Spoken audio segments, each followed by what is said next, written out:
Hi, everyone, and welcome back to the Poema podcast. I am James Prescott, your host. Welcome back to the show. Really great to have you all back here again. And I'm delighted to welcome two guests to the show today, two new guests as well. Haven't been on the show before. I connected through friends before Christmas, and we've had a lot of chats since then. And I'm really excited to introduce you to Ien Chi and Jon Bregel. Welcome. Hello.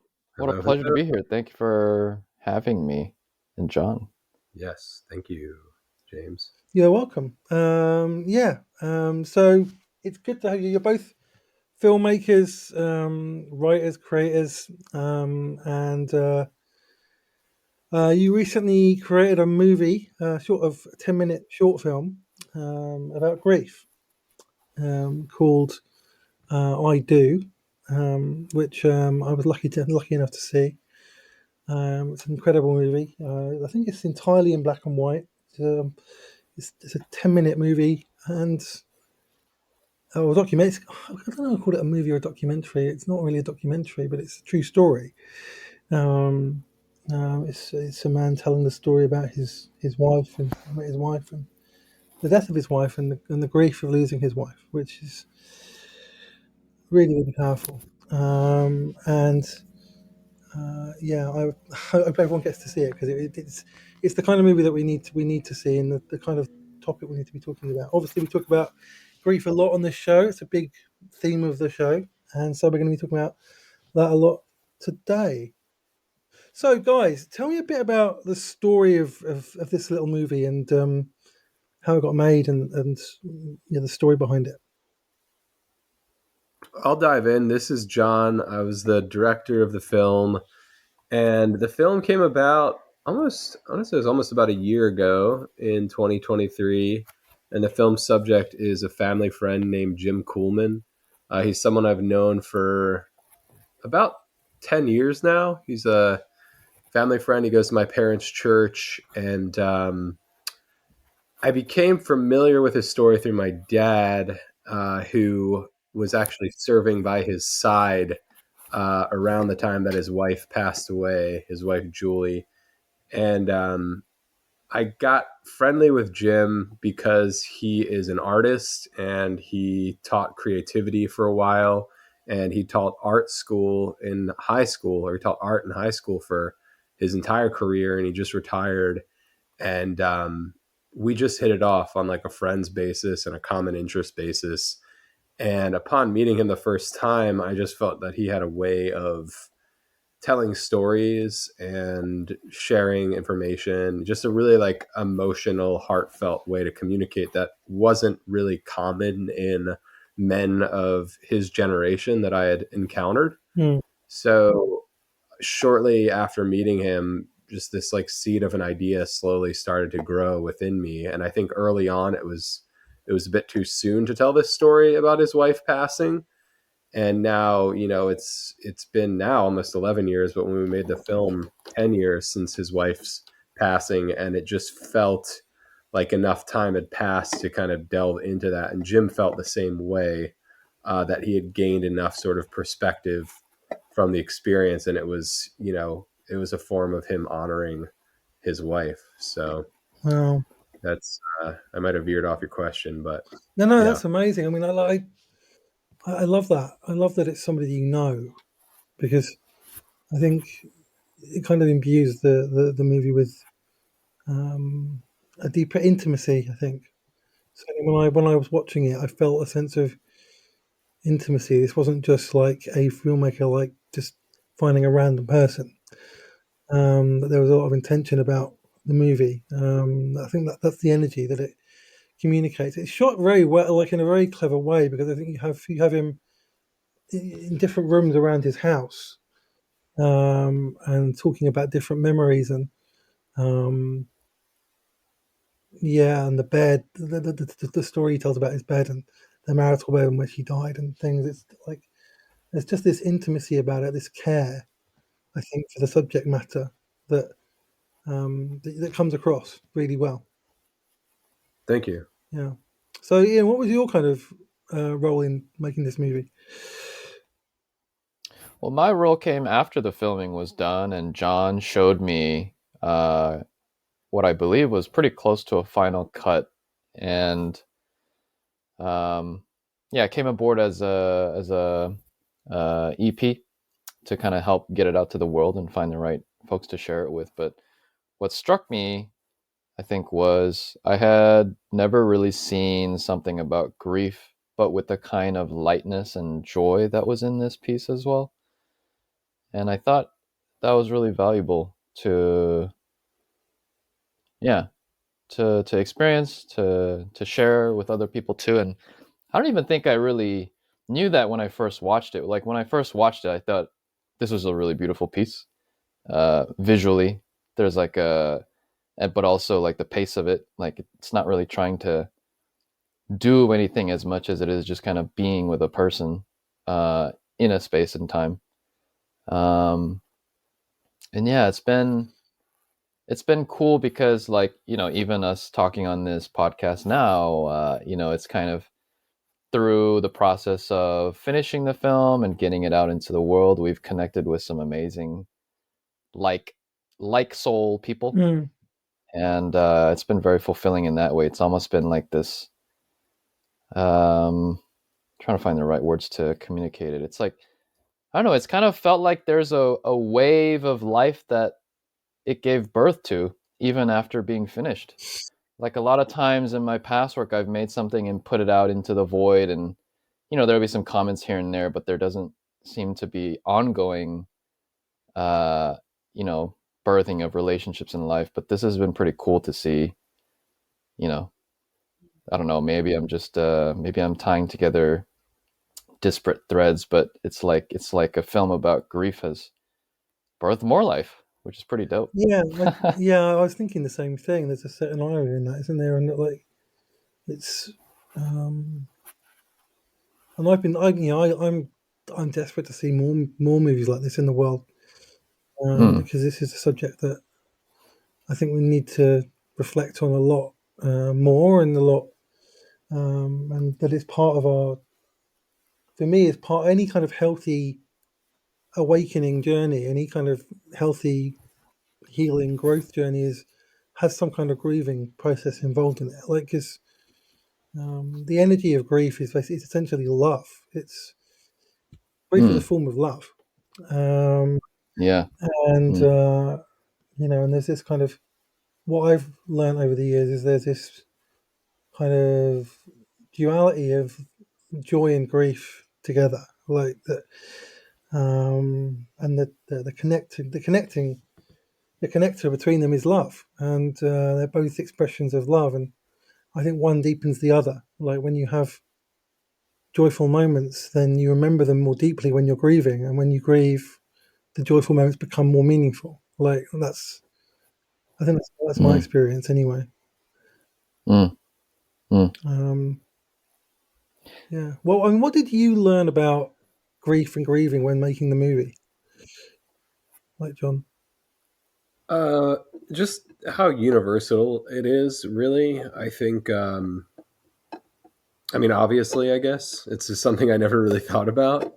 And it occurred to me, I mean, I wanted to make this film for a lot of reasons, one of which being like I was going through my own grieving process with infertility. And I didn't really realize that that was like a form of grief. I had no idea. I just knew like the first, I mean, it'd been like several years of trying, but we had started these different treatments and stuff, and it was just all the news and the things that we were hearing. It was so painful and so exhausting, and it was all this mix of feelings that I was so unfamiliar with at the same time. And I was simultaneously trying to kickstart my film career back up at the same time, and it was just so challenging. And it wasn't until I started really, it was part of it was talking with Jim, the film subject, and the before we started making the film, and the other part of it was just like reading online, trying to understand what it was that I was experiencing. That I realized, oh, this is grief that I'm experiencing. It's wrestling with the idea of losing a dream that I've had since I was a kid, and that was pretty profound. awareness to me that grief can deal with any type of loss. And I always kind of just thought like grief was just tied to death, like a physical death. Mm. And I would always compare my feelings of loss in a more abstract way to other people's Mm. losses.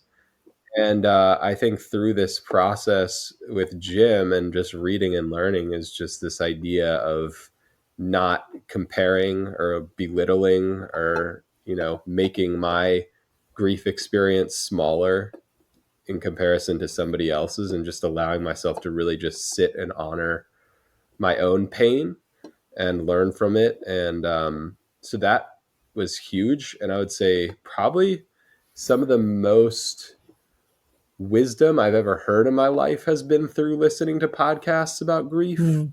And that was profound. And so I just kind of have been on this journey last year, predominantly on a journey of like really trying to understand its role in my life and our lives. And just again, like, I mean, I'm working on another project this year on grief too, that it's like the topic, I can't let it get away with me. It's like there's such a depth Mm. in it that I'm just like, I think wisdom is like the word I keep coming back to. Like there's such wisdom in it that I'm just gravitating towards it. So that sort of answers your question. Yeah, that's a great answer. There's like a lifetime worth of lessons I feel like I learned through making the film that I'll probably, Wow, continue learning. that's amazing.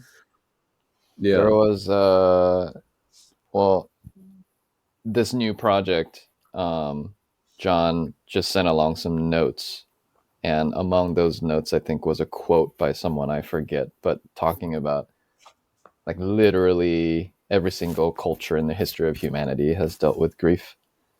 So it's like maybe nothing more universal. And I also remember being struck by James when we were talking before. You were talking about how like you were framing entire cultures not having had the ability to grieve, and it was the first time that I perceived if there were some sniper way to like help masses of people in entire countries or just globally process or feel their grief, it would perhaps create such a huge domino effect for everything else, Yeah. in a good way. Mm. Because in my own journey too, like I just keep coming to this truth that so much of my life has been running away from feelings, and pain, and I guess different forms of grief, so to speak. Mm. So it's like if we just figured out how to actually feel that pain and the grief, like it would open the door for so much more joy and wonder and things. Yeah, But we're not taught that. I know. Like it's the system that we live in is kind of we're robots, and feelings and emotions and stuff are mild annoyances, or things to be commodified or monetized or something. And there's no like I told this story on my website when I wrote a piece about this recently. That when my mother died in 2000, it was the company that I worked for at the time tried to make me take annual leave instead of compassionate leave. So the time I had off to do the funeral and sort everything out and process it, well, they were like, "This is you've got to take this as annual leave. You don't get compassionate leave." And I was like, "What?" Like, my mum just died. Like, you know. Fortunately, my dad was the head of a company that employed the company that I worked for, so he kind of made some calls, I think, and they kind of backtracked on it. But yeah, I mean that just taught me a lot about how the world sees like grieving and stuff. How a lot of capitalism and business and like how a lot of all of that do they just it's not. It's kind of an annoyance. It's not a priority. It's kind of dehumanizing, and yeah, and I think that kind of began me down that road of like just understanding like that we don't have rituals of grief in the West. We don't have healthy rituals of grief. They're kind of gone. We used to have this. We used to before the First World War, we used to have a lot more rituals around grief than we did. And then like so many people died in the First World War that they didn't have time to properly grieve all of them. So those kind of rituals just stopped. And that is not a healthy thing. Like in other parts of the world, they still have really good grieving rituals. Like whole towns like stop for a few days to grieve somebody, or or they have kind of like celebrations, or they have like wailing, or like there's loads of different grief rituals that are used by different people because they recognize that grieving is this sacred thing, and that it's really really important, and it's important for healing, and it's important to honor the people that have passed, and also to help you begin new life again. And because life is always different after somebody's died, they're losing a family member in particular is like a pivot point in your life. It's everything changes after that happens because you can't go back to what it was before. So like, yeah, I mean, if we had healthy grief rituals in our society, and we had them for hundreds of years, and we kept them, and it was still a priority for us, the world would be so different right now.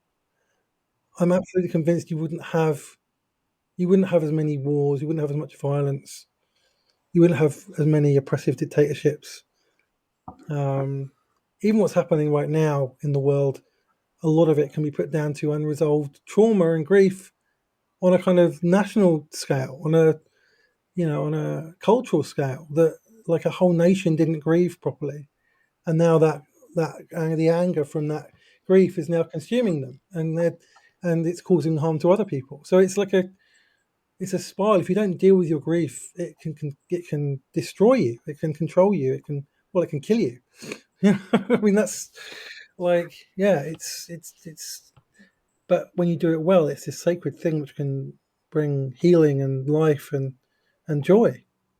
Um, I'm curious about that, like, because it does seem like a spiral or like this kind of massive, like, insatiable beast within people. Like, if they don't address the grief, it becomes almost this, like, you attack things outside of yourself, or, find other ways to try to fill the void, right? But hmm, that downward spiral, I'm curious for you guys, like personally, or people you've had in your life, or even Jim's story, like what what makes for the spiral to stop? Like, what is, I don't even know what the question I'm asking is. Like, what is the, how does one first face the spiral to like stop the spiral, or like what is the most effective way to switch that? Or like in Jim's case, I'm curious, like, Jon, did he talk further on like hmm. how he how he began to feel more life, I guess, or what the turning point was? The turning point for him to, because I don't know, I think it's tough. It's like I think there's like always like a sadness of the loss, but there's also a love and a gratitude and appreciation for what he had to experience. And I think Yeah. just that is where like I think the healing comes, is when in his case, I've never experienced, this is one of the reasons why grief is so compelling to me, is like I've never lost a parent before. I lost grandparents um, when I was like too young to really understand it. So I'll speak about this on behalf of my understanding of Jim's story, but this is a big part of the reason why grief is so compelling to me, is because I'm kind of like, I've experienced it in different ways, but not in like huge dramatic ways. So I'm like really interested in this knowledge and wisdom right now. But I think it's a matter of like in Jim's case, it's get far enough away from it. It could be glimpses within the first year or second year, third year, like you mentioned, like not being able to smile. And but I think the further you get away from it, and it's similar to me with my infertility stuff and even grieving the loss of my old business and certain friendships and things, it's like the further that you get away from it, the more perspective you have, and then hopefully um, you can gain some gratitude from those experiences. But I think that probably takes a lot of discipline. And Jim's also a Christian. I know his faith has played a big part in that as well. But my understanding is it just takes time and like self compassion and love. And I don't know. I'm sure, James, you have a wealth of knowledge on that question. So I'll hand it to you. Thank you. I think, like, for me, I think it's step one is like acknowledging that you're grieving, like just Mm-hmm. like that you've got that you are grieving something or someone. And like you say, it can be loads of things. It can be the loss of a job you like. It can be moving from a house that you loved. It can be the end of a relationship that meant a lot to you. It can be, like you said, the end of a business that that giving up a business that you'd had for a long time, and or it can be the loss of a loved one, or it can be like or not being able to have children, like when you've wanted children and finally having to accept that you may not have children. It's like that they're all different forms of grief, and the first step is really, like I say, acknowledging that okay, I am grieving. This is this is happening, and I am grieving.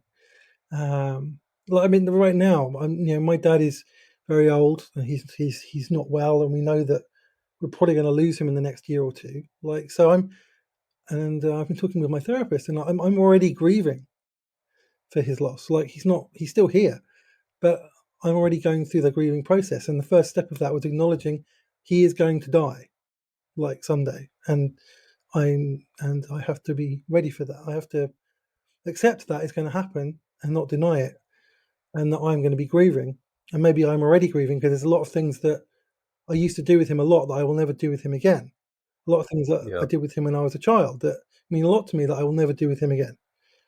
And that makes me sad. And that's grieving. Um, and so acknowledging it and then noticing it in your body when it comes up, because grief manifests in our bodies in different ways. Like I've talked to people for this podcast whose reaction when their partner died was laughing. That was how they processed grief. That's how their body grieved. It wasn't a choice. It was just how their body reacted, and it wasn't like, oh, I'm really happy they're dead. It was more joy that I got to spend my life with them. I got to have all these precious moments with them. Um, it was gratitude. Like you're right about the gratitude thing. Like I am more grateful now than I've ever been in my life, and that's because I've grieved well, I think. And like today I saw my parents' wedding video for the first time today. Oh Never wow. seen it before because it had been all kind of messed up and we couldn't watch it, but we got it restored and I got it today and I watched it, and it was just like I was so happy. It was like they were alive again. It was like my mum was alive again. It was tangibly, because I'd never seen it before. And again, that's another way to process grief. Is like you have those moments that you celebrate, and you can cry and you can be happy at the same time because you had those moments.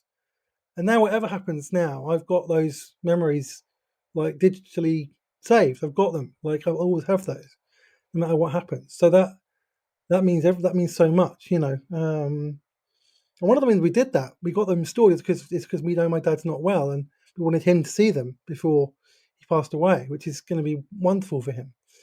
Um, so yeah, I mean, like acknowledging it and listening to it and giving yourself permission to grieve. Like another person I had on this show, who's a um, grief worker, and works with people who are grieving. She wrote a book called Permission to Grieve, and it's a really, really good book, and it's a really really good wisdom. Like you're allowed to grieve, you're allowed to not be okay, you're allowed to be a mess, you're allowed to want to scream. You're allowed to want to cry, you're allowed to fall apart a bit when you're grieving. It's okay. that's a normal human response. You know, you can be a really healthy human being, and it'll still happen, because that's how we work. You know, we like, but yeah. So I think that's the important thing, is to pay attention to it and acknowledge it, and not deny it, not try and bury it. Don't try and be strong. Like, I made this mistake when my mother died. I tried to be strong for everybody else, and I buried my grief for a long time, and it turned into anger, like in a really unhealthy way, and I had to get help for it. But um, you know, so don't do that. You know, I mean, I was 23. I had no idea about grief at all. I was very young. But yeah, so don't ignore it, because it will show itself, and the more you ignore it, the more power it has over you, and the more harmful it can become as well to other people. So yeah, acknowledge it and listen to it, I think. I don't know if this is going to make sense, but I'm going to just try streaming what I thought and feel. It's almost like when my grandfather passed away some years ago, and then also one of my friends who was quite young. I don't even think she was 30, and it was sudden. I remember, like, right after hearing the news or seeing my grandfather had passed away, it's like death is like you can't compute it with your mind. Like, it's not something that you can make sense of with your mind anymore. And it's almost like this, like, full, it's like operating in a different dimension. It's like your mind's trying to process, but you just can't process it because it's just not, it just does not compute. It's almost like this, like, blank, kind of cursor blinking on the screen in the mind. It's like, how do I like process this? But you can't really make sense of it linearly. But I just saw this note that I wrote to myself some years ago of, like, pain is how uh, the heart breaks the mind open. Like, it's like pain, when you have enough pain, like, even from my own just personal burnout experience, just taking my own egoic motives all the way, and it just became so painful to the point where I just, like, had to stop. And that's when I just kind of dropped down. It wasn't a matter of 1 day, 1 or 2 days, probably like this whole year. It's been my sabbatical, but during that year, it was like gradually dropping down into my heart and just, like, feeling. And there's this different realm of kind of like intuition, heart, knowingness. There's these other words that people use, but it's almost like, yeah, it's almost like grief is this, like, universal pain that, like, it's like an anchor into your heart almost. You know, it's like your heart. It's like fully diving into it. It's like your heart opens up. And I remember talking to David Kessler, this grief specialist, and he, I think, founded some organization after his son passed away. Um, I don't remember exactly what the organization was, but he was talking about how his love continued for his son after his son passed away. It's almost like his heart expanded even more in a certain sense, and it allowed a lot more connection with other folks maybe who had lost their sons or what have you. So Yeah, that makes a lot of sense to me from my experience of losing my mum. I feel closer to her now than I did when she died. You know, mm, as I did more grief work, and started listening to my body and engaging with all my grief, and I started to, and I was able to forgive her for all the things that were unresolved when she died. You know that, and let those go. I found a deeper intimacy with her. I even had a couple of transcendental experiences, with her, like, which was incredible. One of which was like, ironically, I was actually in a church. I was actually in a small chapel service doing Taizé chanting, which is in French. And my mother was a French teacher, and she spoke fluent French. And I've told the story on this show before, so people who've listened to you listen to this show will know this story, but I was getting the French words wrong, and I just suddenly felt this energy around me. I was almost, my body was there, but my consciousness was just almost floating. I could feel this energy around me, and it was my mum was there. We were laughing at me getting the French words wrong, um, and it was so real. And I actually realised later that my mum did transcendental meditation when she was younger. And so when you think about time and how sometimes things transcend time, that maybe are we having an experience of, did she have this experience before I was born or something, or like or in terms of time, and that it just felt so real. That was where my exploration of time kind of came from, and how time works, and and how bendy time is, and dimensions of reality, and and quantum entanglement and things like that all kind of came from in relation to grief, because it felt like all of those things were happening. I just had a real experience of it. So I wouldn't call that prescriptive. I wouldn't say like there's a formula that you can follow to get there. It just, I was doing all the grief work. I was doing embodiment work. I was just tuned in, and it just happened. Uh, I wasn't looking for it. It found me, Um, but yeah, I definitely agree that like if you do the grief work, it can actually really deepen your relationship with the people that you've lost in a very tangible way, and it's very healing. Yeah, so that's my thoughts on that. This is a really good conversation. I'm enjoying this. It's like we started off on the movie, and we're kind of just exploring grief, which is my favorite topic to talk about. Um, yeah, I mean, it's interesting that like we've all had different kind of experiences of loss and grief, like different.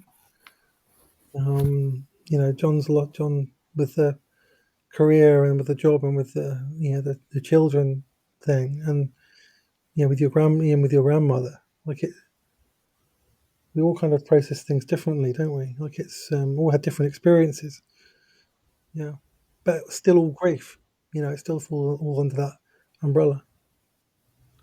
I think that's kind of what I'm interested in most understanding maybe this year is sort of how to define grief in a more general way where it's not thought of as just death of a human, like I was mentioning before, because it's so incredibly relatable. And I know I learned so much when I learned that it was an experience that didn't have to just be tied to death of a person. Actually, man, I had a really, when you were talking, Ian, it made me think of something that I haven't even thought of as like grief, but maybe it is. Maybe you guys could tell me. But I was shooting my first feature film in December of 2023, and it was a really big deal for me. Ian knows this story, and working with a director who had a ton of experience filming in my hometown. It's a film that captures the spirit of Baltimore culture, which I love. It's a big part of my life and my identity. And I ended up getting COVID the last week of production. But there was a moment where I could feel myself having like a cold and sniffles. I knew a couple other people on set had COVID or got COVID, and I remember the moment when I picked up the COVID test, and I was like, there's no way I have COVID. Like, this would be crazy if I had COVID, because I never get sick, like this just doesn't happen to me. And I pick up the test and I was like, okay, if I get COVID, this is what this means. This is what I will have to do. And it was like a really conscious moment for me, because it was a really big deal. And then I tested, and I just looked at the test as it said positive for like 5 minutes. And I was just sitting there looking at it, and could, like, Ian, you were describing, it's like these like three dots or whatever. It's like you don't know what to do. Now, it's not like someone died, but it's like this experience died to me that was like incredibly meaningful. My first feature film, you know, and I just remember thinking it was like that. It was like these three dots happened, and I couldn't, as much as I was aware that this was a huge experience that I was having in that moment, looking at the COVID test. all that occurred to me within that like 5 minutes, the only tangible thought that I could get to was, how do I survive, and how do I move on, and how do I keep this train going of the production? Like, it wasn't like I could just sit down and just like be with my feelings. Like, that wasn't my, and I'm pretty like versed in that idea of like sitting with my feelings too. But it was like that train was moving. And so I needed to start making phone calls. And I could imagine it'd be similar to, a loved one dying or a spouse dying or something much more tragic than not being able to finish your first film. Is like, it's like, okay, what do I have to do? Where do I have to be? Who do I have to call? And it's this like chain reaction to where, and then I found myself, weeks later, just being like, holy shit, what the hell happened? And now just being able, starting to be like, okay, I've got to like really make sense of what that experience was and how it impacted me. And thankfully, in this case scenario, I think I have parsed it pretty well. Um, Again, if it's a death of someone, it's a different experience. But anyway, I don't know how that translates to this whole conversation, but it was just an interesting recent experience that I had that I figured I would share and see if it has anything to do with what we're talking about here.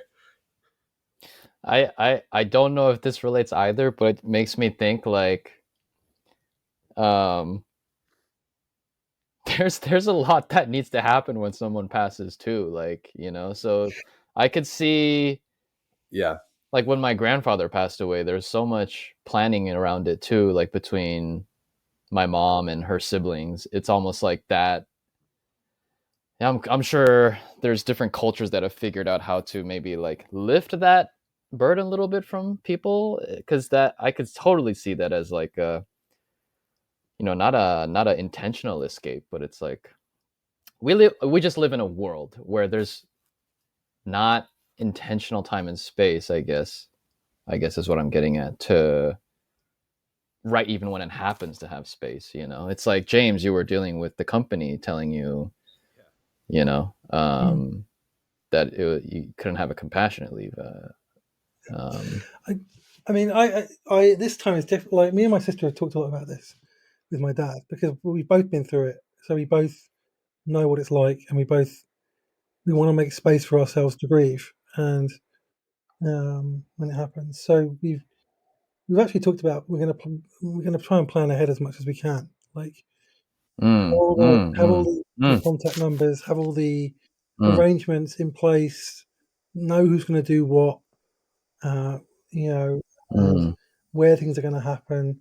Have the funeral planned as much as we can with mm, input, and just have as much done ahead of time as we can, and including knowing who's going to do what. Uh, mm, like, for example, I'm not going to go and clear out my dad's flat. I'm just not. I live 3.5 hours away for a start off. It's not that big, so it won't need that many people, and it will be too hard for me. And physically, my back is not able to lift things anyway. So we've already decided that, for example. Like, so we're trying to create a space for ourselves where the busyness of dealing with it doesn't take up too much time or space. And I've talked to my fiance about how we'll deal with it, and I've asked her to not let me not let me be try and be strong for everyone, not let me bury my grief, not let me mm, ignore it, not let me hide from it. mm, Um, mm, so I've got some accountability in place before, and of course, and my fiance's lost a parent as well, so they know exactly what I'm talking about. So it's not unfamiliar for them either. So just putting these little from this is what we're. I'm not saying this is what everyone should do, but this for what we're doing is like we're putting these things in place before, so that to minimize the stress of that you have to of all the things you have to do, so that we can focus on grieving, and um, and that is and we've already decided this Christmas we're all going to be together. Dad may not be there. He might. Hopefully, he will be. But if he's not, we'll all be together for Christmas, um, which will be important. And so all those little things, and I guess that's something that we've learned from before, is that because when we lost mum, I mean, my dad basically did all of it when we lost mum, because I just wasn't in a headspace to do anything at that point. I was numb pretty much. I was just not able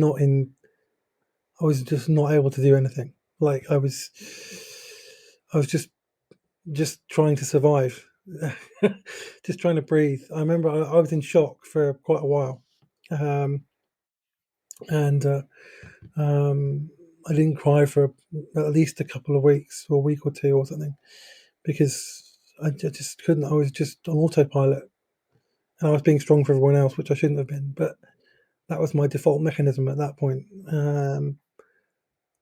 And so we've learned from all of that, that we just want to be prepared, and other family members are prepared as well. We're not, so it's, we're doing, I think we're doing pretty well in terms of helping ourselves into grieving when that comes. But like to have that experience, like that you talked about, John, being like one of your dreams to work on a movie of your own, and then a week before it's finished to have like, I've got to step back from this. That is like, that is a loss.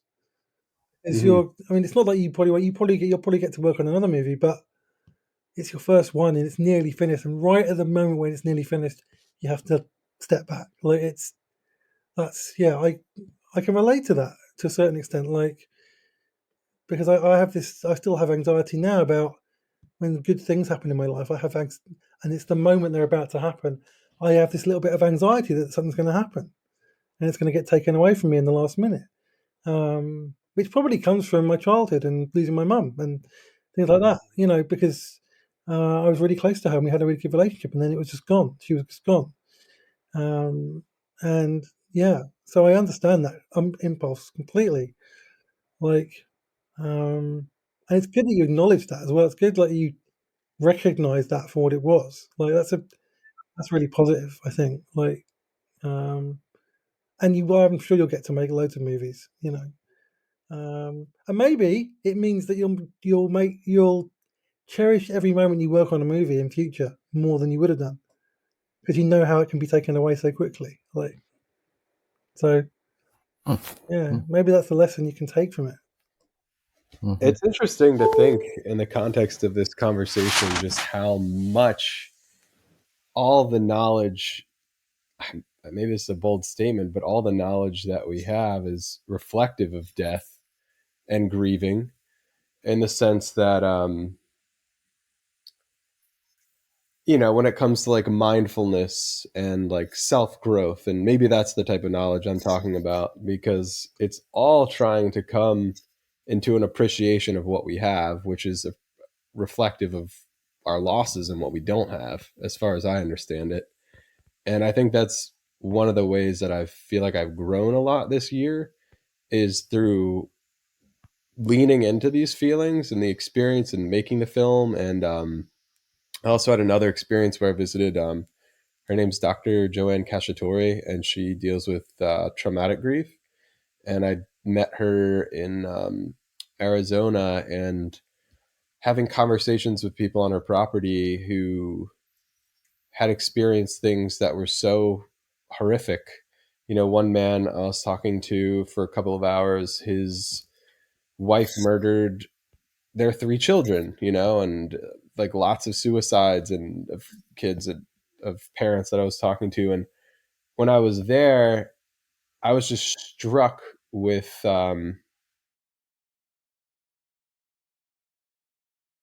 just how we have to be so appreciative for what we have, like in the moment and every day. Like it was such a light bulb moment for me. And I think that is something that I've been coming back to a lot since those days. Those like a few months ago. And because we shouldn't take anything for granted. At any moment, anything could happen to any of us. Anything like these tragedies that I heard these parents talking about, like we're not exceptions to any of that stuff. We've all had like friends and family members that have died in a moment. It's all unexpected. So that's what really stood out to me from that experience. And I think that a lot of that factored into the film experience too. Like every day trying to be as grateful as I could to be on set, and then it was gone. It sucked. Like it was probably one of the worst weeks of my professional life. Like it was heartbreaking, but also at the same time realizing how much that I actually have to be grateful for simultaneously. So that what you were talking about before, it's like that heartbreak and that loss, but also the gratitude. Like those to me, they have to coexist. But ultimately on the other end of it, like I couldn't be more grateful for my crew and my team that got through it. You know, am I super thrilled with how every image looked when they finished that film in this example? No, but I think more importantly, I'm grateful that they did get it finished and it's going to have a life of its own. So anyway, yeah, just been reflecting a lot on gratitude to that comes from these like tragic experiences. So Yeah, it, yeah. I mean, they're yeah. It's gratitude and joy and grief. They're just this circle, you know, of love in a sense. Like they're all connected to each other. Um, like my life is grieved. My life is richer because I've grieved. I don't regret grieving. I don't regret spending time grieving at all.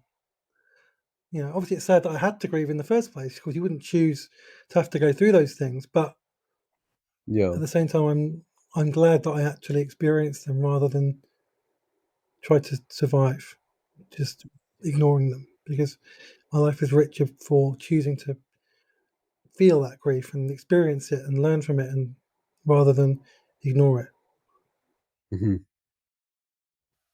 I feel like part of my maturing and trying to go within and grow spiritually as well is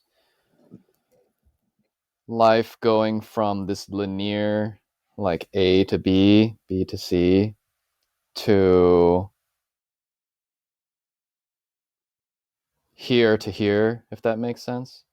It's like before life was so much about doingness and like achievement and getting to some place, but now it's much more about beingness and here and the window of the present, like now. And it's not about getting over there, but it's just like riding the wave of time as it just goes and you're just surfing this wave kind of thing. And in that sense it's much more um when you let go of like the linear mentality, Yeah. it's like you drop down into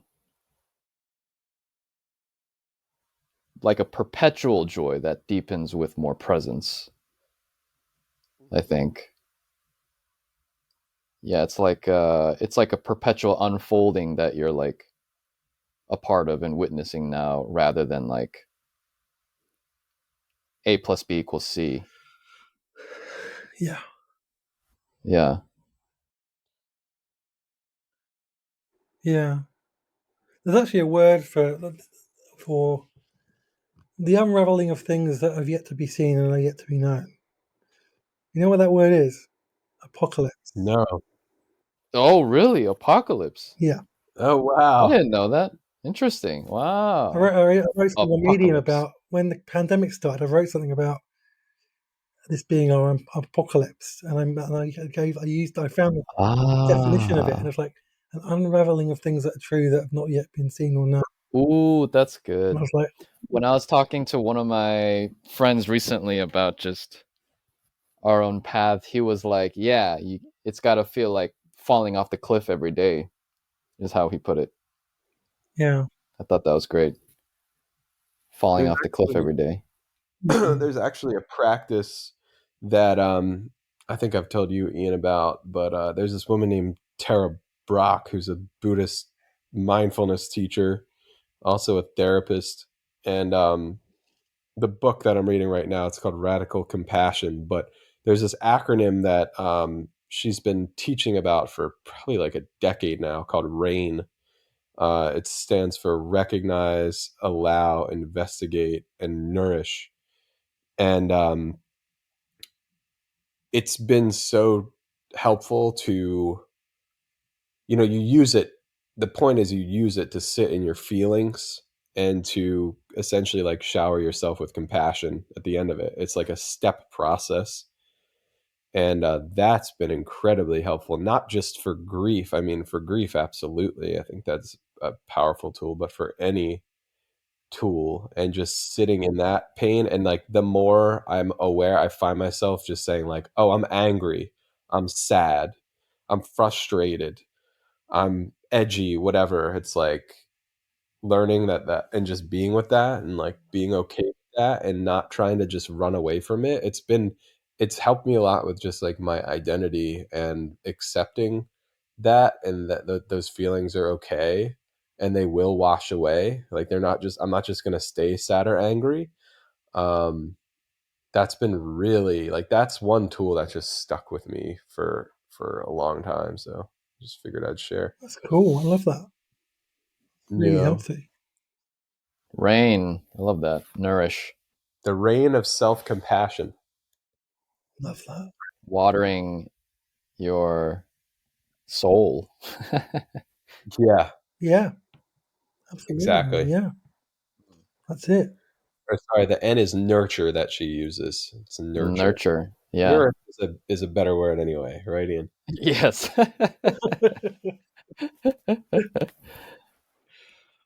Oh, this has been so great, guys. Yeah, this has been amazing. I'm pretty sure we could probably talk for hours and hours and hours on this. And I think maybe we should have another podcast or two talking about this. So where can people find your work, guys? And where can they find this movie? I do. It's on well, my website's just jonathanbregel.com, JONATHANBREGEL.com, and the film's on there. It's also on Vimeo. If you just look up I Do. Yeah, that's it for me though. Yeah, I mean, people can find me on, I guess, Instagram, IEN the Korean, Ien the Korean on Instagram. Awesome. And I was going to say, I wish we each had a beer we could cheers to the apocalypse. Absolutely, yeah. Yeah. The grief apocalypse, yeah.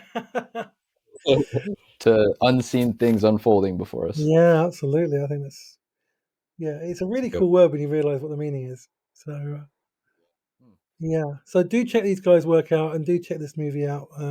It's like 10 minutes long. It's really good, really powerful. And you can sit with it, reflect on it, watch it back. It's brilliant. So thank you guys, and I'm definitely going to have you guys back on the show. Well, I think we've got loads we can talk about, so we'll keep in touch for sure. And thanks for listening, everyone.